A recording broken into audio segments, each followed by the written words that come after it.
Let's go to Sarah Palin, talking with Elizabeth Vargas on ABC. I know you got to be real nice to get these interviews, and you have to treat her with kids' gloves, and she does, if you ask me. But nonetheless, she does ask some questions, and we do get some curious answers. Let's start with her first answer. Hey, how come you suck? It is clip number 1. A lot of women were really, really excited when you were, and intrigued by your candidacy when you were named to the ticket. Today, polls show that 60% of women have an unfavorable opinion of you. Why do you think you've lost that connection? I don't look at polls, so I would not be able to answer that. You would have to poll one of those females, ask them perhaps why anything has changed there.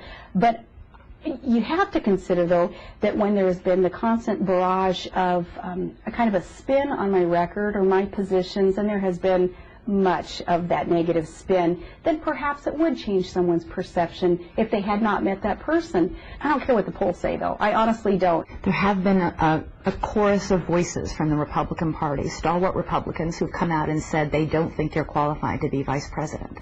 And I have never met any of those whom I have heard to have written something or said something negative. I would love to meet these people, have a conversation, and instead of them just superficially making a statement like that, it would be nice if they would take it a step further and at least interview me. But what about the voters? I mean, why is there this lingering issue with you and this question about whether or not you have what it takes to be an effective vice president? I don't know, but there have been many underestimated persons who have been elected to office and have really been then provided the opportunity to prove the pundits wrong. Again, it's motivating for me to work that much harder, but I can't speak to the negative perception that somebody would have because, again, when I know who I am and I know the truth and I know my record, it's going to have to be me walking the walk, not just talking the talk, trying to correct it, but to prove who I am and what I stand for.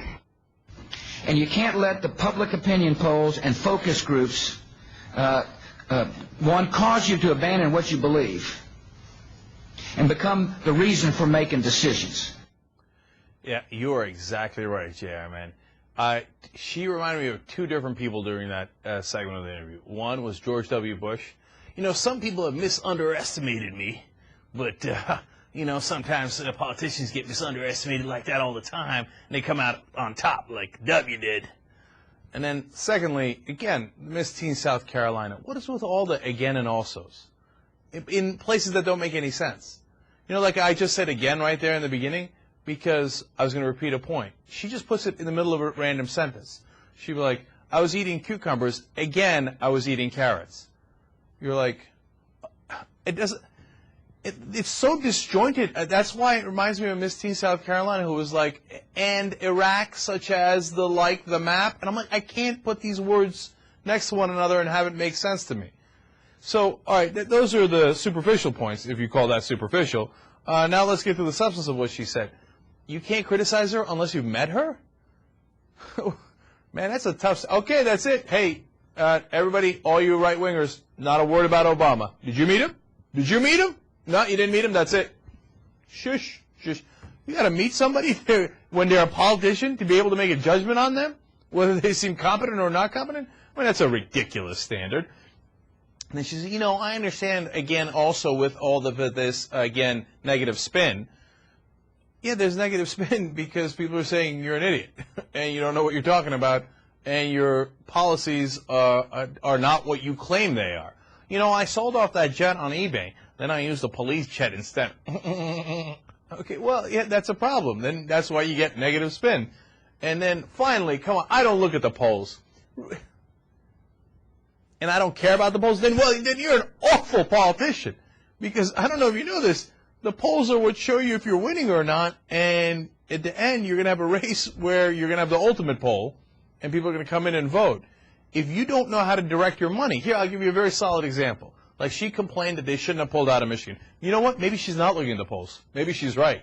But that makes you a terrible politician. Because if you spend all of your money in Michigan when the polls indicate you have no chance of winning, and you could have spent it in other states where you do have a chance of winning, then you've made a terrible mistake while running for president. Every politician does this, and it drives me crazy. I don't look at the polls. Bull crap, right? Come on. They all look at the polls daily, hourly. They're maniacal about the polls. They should be. You know why? They're politicians. And they find out if they're popular or not popular based on the polls. Come on. Politicians drive me crazy. I don't know why I'm in this line of business.